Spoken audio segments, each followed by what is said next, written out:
आप सभी को जय हिंद। आज मैं आप लोग को राष्ट्रीय खेल दिवस के महत्व के बारे में बताऊंगा कि राष्ट्रीय खेल दिवस हम क्यों और कब मनाते हैं और हमारे जीवन में खेलों का क्या महत्व है। अगर हम किसी भी प्रकार का कोई भी खेल खेलते हैं तो हम अपने शरीर का विकास करते हैं, मानसिक विकास करते हैं, बौद्धिक विकास करते हैं।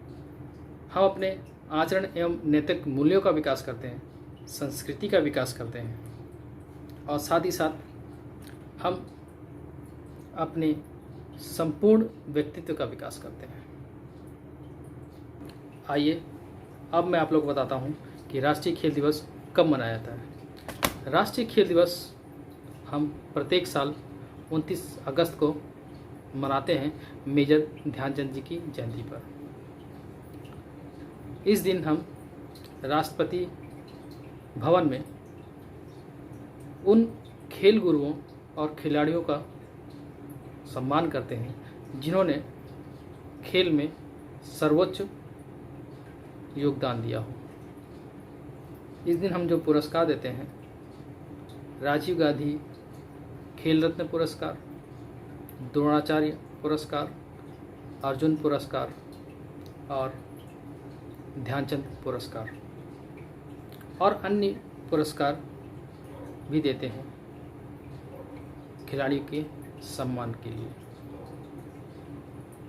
खेल दिवस के उपलक्ष्य में मैं आप लोगों को हॉकी के महान जादूगर मेजर ध्यानचंद जी के बारे में बताऊंगा कि वो कैसे साधारण सिपाही से हॉकी के जादूगर बने। इनका जीवन परिचय बता दूं। इस महान खिलाड़ी का जन्म 29 अगस्त 1905 में हुआ था। इनके पिताजी का नाम समेश्वर दत्त सिंह था, माताजी के नाम सादा सिंह। इनके दो भाई थे, मूल सिंह और रूप सिंह। मूल सिंह सेना में थे और रूप सिंह इन्हीं की तरह हॉकी खिलाड़ी थे। आइए अब मैं इनके खिलाड़ी जीवन के बारे में बता दूं। खिलाड़ी जीवन शुरू करने से पहले इनके बारे में कुछ बातें बता दूं। इस तरह से तो फुटबॉल के पेले और क्रिकेट के ब्रैडमैन के समतुल्य माना जाता है इनको। कहा जाता था कि जब ये खेलते थे तो बॉल इनकी स्टिक से इस कदर से चिपकी रहती थी, कोई इनसे छीन नहीं पाता था। यहाँ तक कि बात होती थी कि जो प्रतिद्वंदी खिलाड़ी थे वो ये सोचते थे कि ये शायद जादुई स्टिक से खेल रहे हैं। एक बार तो हॉलैंड में जब ये खेल रहे थे तो मैच के बाद जब गेम ख़त्म हुआ तो इनकी स्टिक तोड़वा के देखी गई कि कहीं इनकी स्टिक में चुंबक तो नहीं लगा हुआ है। वहीं जापान के लोगों का अंदेशा था कि शायद ये स्टिक में गोंद लगा के रखते होंगे, इसलिए उनकी बॉल इनके स्टिक से चिपक के रहती है। लेकिन हो सकता है कि बातों को बढ़ा चढ़ा के बोला गया हो, लेकिन मेजर ध्यानचंद जी ने भारत के साथ साथ विश्व में अपने खेल का लोहा मनवा रखा। वियना स्पोर्ट्स क्लब में इनकी एक मूर्ति लगाई गई है जिसमें इनको दिखाया गया है कि उनके चार हाथ लगाए गए हैं और चारों हाथ में स्टिक पकड़ाई गई है। आइए अब मैं आप लोग को खिलाड़ी जीवन की शुरुआत बताता हूँ। इनका असली नाम ध्यान सिंह था। कहा यह जाता था कि जब ये प्रैक्टिस करते थे तो दिन भी कम पड़ जाते थे, तो ये रातों में प्रैक्टिस करते थे, चांदनी रातों में। तो उस टाइम लाइट की इतनी व्यवस्था नहीं होती थी, तो इनके कोच में देखा कि एक बंदा रात में ही प्रैक्टिस करता है, तो उनके ध्यान के आगे चंद लगा दिया, यानी चंद मतलब चंद्रमा। तो धीरे धीरे इनके रेजिमेंट के लोग भी ध्यानचंद कहने लगे। इस प्रकार से इनका नाम ध्यानचंद पड़ गया। हॉकी के प्रति इनका इतना रुचि नहीं थी। हाँ, ये ट्रेडिशनल गेम खेलते थे, लेकिन हॉकी के प्रति इतना इनका लगाव नहीं था। तो एक बार जब ये 14 वर्ष के थे तो अपने पिताजी के साथ हॉकी का खेल देखने गए। इनके पिताजी भी हॉकी खेलते थे सेना की तरफ से। तो उस खेल में इन्होंने देखा कि एक टीम 2 गोल से हार रही थी। तो उन्होंने खेलने के लिए बोला कि क्या पिताजी, क्या मैं इस गेम में खेल सकता हूँ? तो उनके पिताजी ने बोला हाँ, क्यों नहीं खेल सकते हो। तो उन्होंने तब क्या था, उन्होंने हॉकी उठाई और टीम से बात किया और खेला। उस खेल में उन्होंने 4 गोल किए। वहाँ के बैठे आसपास लोगों ने और अफसरों ने इनका खेल देखकर दंग रह गए।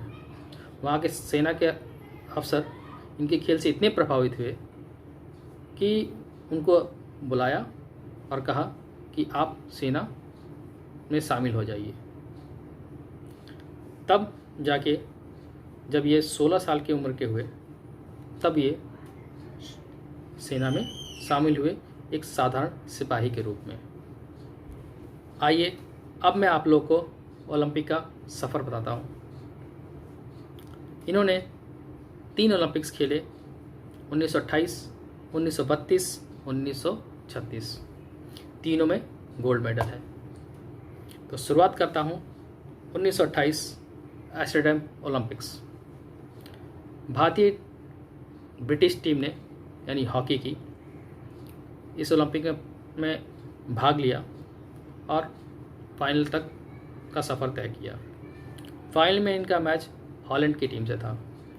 हॉलैंड की टीम को भारतीय टीम ने 3-0 से हराया और इन 3 गोलों में 2 गोल मेजर ध्यानचंद जी का था। दूसरा ओलंपिक्स 1932 लॉस एंजलिस। इस लॉस एंजलिस ओलंपिक में भारतीय टीम ने फिर से स्वर्ण पदक जीता और टोटल 262 गोल किए। 262 गोलों में 101 गोल मेजर ध्यानचंद जी के थे। इसमें एक वर्ल्ड रिकॉर्ड भी बना जो आज तक किसी टीम ने नहीं तोड़ पाया है। वो रिकॉर्ड है कि अमेरिकी टीम को भारतीय टीम ने 24-1 से हराया। जी हाँ, 24-1 से, जो आज तक का वर्ल्ड रिकॉर्ड है। तीसरा ओलंपिक वर्ष 1936 बर्लिन ओलंपिक। इस ओलंपिक में मेजर ध्यानचंद जी को भारतीय हॉकी टीम का कप्तान चुना गया। पिछले 2 ओलंपिक की ही तरह इस बार भी भारतीय टीम फाइनल तक पहुंची और फाइनल में इनका मुकाबला था जर्मनी टीम के साथ। इस ओलंपिक में मेजर ध्यानचंद जी ने बता दिया कि वो कितने बड़े सच्चे देशभक्त हैं। आइए मैं आगे आपको बताता हूँ। तो फाइनल का दिन था। वहाँ पे जो सभी लोग आए, भीड़ थी, उसमें वहाँ का तानाशाह हिटलर भी आया हुआ था। मैच ख़त्म हुआ और भारतीय टीम ने जर्मनी टीम को 8-1 से हरा दिया। हराने के बाद जब वो जाने लगे तो वहाँ के हिटलर ने मेजर ध्यानचंद जी को बुलाया और कहा कि आप मेरी टीम की तरफ से खेलिए, मैं आप लोगों को ऊंचा से ऊंचा स्थान दूंगा और रुपए पैसे जो भी है। तो जानते हैं मेजर ध्यानचंद जी का क्या जवाब था? उन्होंने साफ साफ मना कर दिया। कहा कि मैं सिर्फ और सिर्फ भारतीय हॉकी टीम के साथ ही खेलूँगा। और कमाल की बात है कि वो दिन था 15 अगस्त 1936।